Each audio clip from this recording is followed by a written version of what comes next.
Welcome back, and it's time for us to meet our final guest for the day. And we're joined by Damilare Kuku. Now, she is an actor, she's a writer, in fact, an all-round creative artist. And her acting career took off in 2013, and she's currently best known for her role in movies like The Set, Chief Daddy, The Setup, Chief Daddy, and the TV series Castle and Castle. But she's also known for an amazing book. Well, an amazing title, a bestseller. That's the thing in the making. Today. And I mentioned it earlier today, and I have a feeling people were wondering, what on earth is Titi talking about? Because I mentioned the name of the book earlier on, but Damilare, it's great to have you here. Thank you. I'm so Great. excited. That's the book I'm talking about. There you men in Lagos are mad. There you go. All right. All right. Oh, goodness. So first of all, moving from being an actor to a writer is a big deal. It's a huge deal, Yes, it is. Especially for a Nigerian to do so. So let's talk about that journey, that transition. So when people say this, when they ask me what's the difference or how that, I feel like I'm still a storyteller regardless. Okay. It doesn't really change. It's just now I'm using my words as opposed to using my body and my voice. Okay.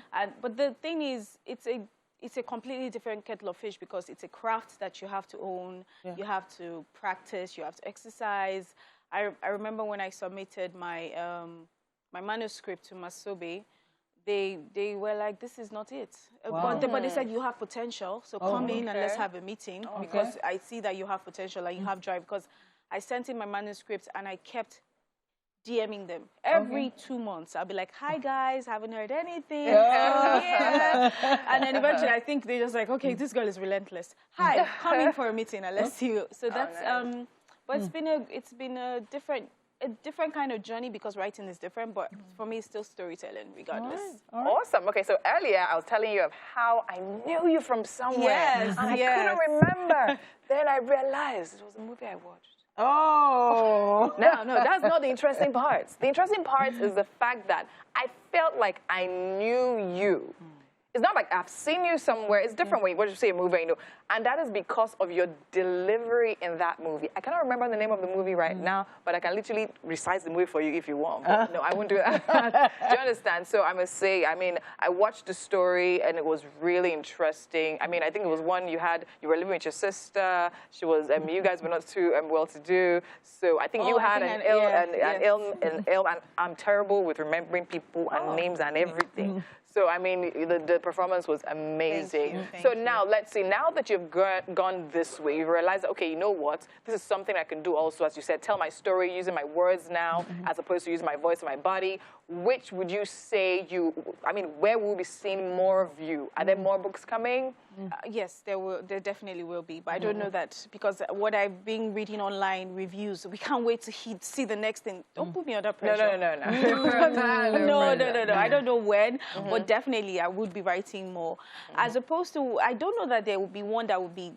I'm at the stage in my career now that I can balance both, and I'm lucky enough to be able to do that. So I don't think either any would affect, you know. It will still be going pari passu, if that's the right word to use. So now let's talk about this book. I'm not actually going to talk about the book as at right now because I want to touch on being on sets in Nigeria. Now, you've developed a name that has, you've built international acclaim right now with the book. Yes. Now, you're on mostly Nigerian sets. Yeah. Is that changing anytime soon? Have you been invited on any others? I mean, don't put me in the fingers crossed, TC. Fingers crossed. Let's just come on. Let us in. I don't want to give too much away, but let's keep the fingers crossed. All right, then. Well, I do know that you've been invited for the International Book and Design Festival. Yes. And this is holding in South Africa. It is. In Pretoria this weekend. Yes, it is. So what's your role in that? I will be speaking with another author who wrote The Wives, Dudu. I'm very excited about that. We're going to be talking about feminist women, what it is to be a woman in Africa right now, a contemporary woman, and what it takes for us to tell our stories. Just basically our challenges as African women. So I'm very excited about that because I can't wait to speak to other women you know, and listen to them. I have a feeling you were invited because of the title of your book, which we are going to talk about now. The title. If I say I didn't see it coming, I'm like... That title. You know, you pick up the book, but what had happened was when we did the press release, we put out the press release to say this book was coming out, and it went viral on Twitter that day. I all of a sudden realized that I dare not deliver when it comes to the content. Because Nigerians are not nice. If there's I mean, they're nice, but when you're not doing what you're supposed to do, it's a problem. So the title is great, but I feel like the content, I'm very sure, will blow you away when you eventually read it. When you read it. Okay. So yes, I am going to be speaking in South Africa, and do I think the title definitely did? Yes, it's done a couple of things for me so far. So I was going to ask, I mean, is this from a personal story of men in Lagos? Dun, dun, dun. We have all eaten breakfast, haven't we, from men? For those of you who don't understand what breakfast is, breakfast is when you've been heartbroken, when a Lagos man has broken up with you. But that's not really what inspired this title. I remember that 3 years ago, I'd even just come in, I'd done Love is War with Omoni and RMD. It was during that time we're filming. I was not on set, I was at home, and I'd just finished praying.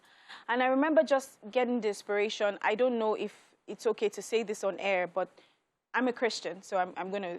And I remember, you know, I finished praying, and the inspiration came for me to write do a project called Nearly All the Men in Lagos Are Mad.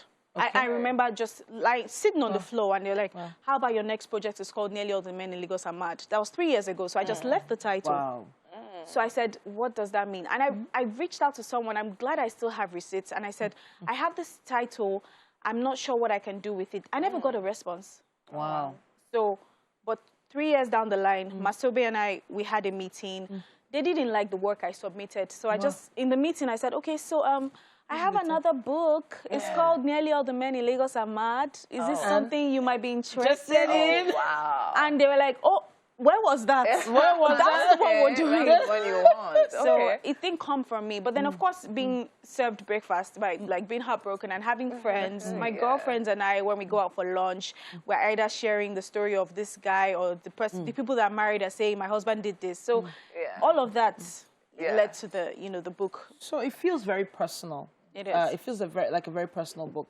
But then again, many authors, when they write, they say they have a particular set of people in mind. So who did you write this book for? For my mom. Wow. Wow. I wrote it for my mom. It's literally, I wrote... You wrote it in the book there? Yeah, I said for my mom, Oluremi Abake. And that's because I think she's a hero. She's my hero, so I wrote it for my mom. But then it's also a love letter to all the young girls and women out there.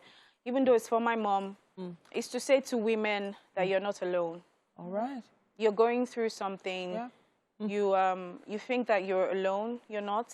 Somebody else down the street is going through the same thing. They're just not sharing the story. So I'm hoping that when you pick up this book, you realize, it's not only me. It's not only me. All right. Is it communal breakfast? All right. So is it American breakfast, English breakfast, Lagos breakfast, Lagos breakfast? Yes, someone who's interested in the arts all around. Damilare Kuku is here in the kitchen with us now. MM and Chef Blossom have been working hard. Well, Blossom actually has been doing most of the work. Yeah, I'm not going to take credit for that I did not cook. Welcome to the kitchen, Damilare. Thank you. Yes, this is Chef Blossom, and this morning she's made for you chicken pepper soup. So in here we also have unripe plantain and ripe plantain, and yeah.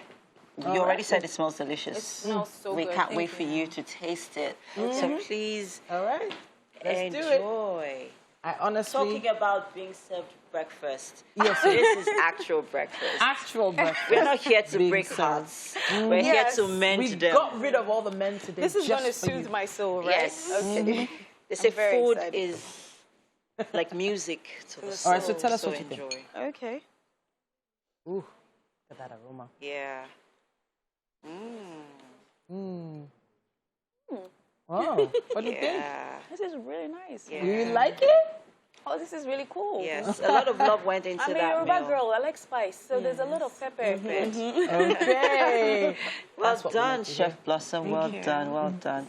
Honestly, Okay. the plantain touch is just a nice edge. I've never done pepper soup and plantain before. I've seen yam, I've seen potato. Oh yeah, plantain Yeah. is like the Yeah, it's daughter a ones nice- use it. nice one. Anyways, yes, so we have Winfrey still on the couch. Winfrey, want to say your goodbyes?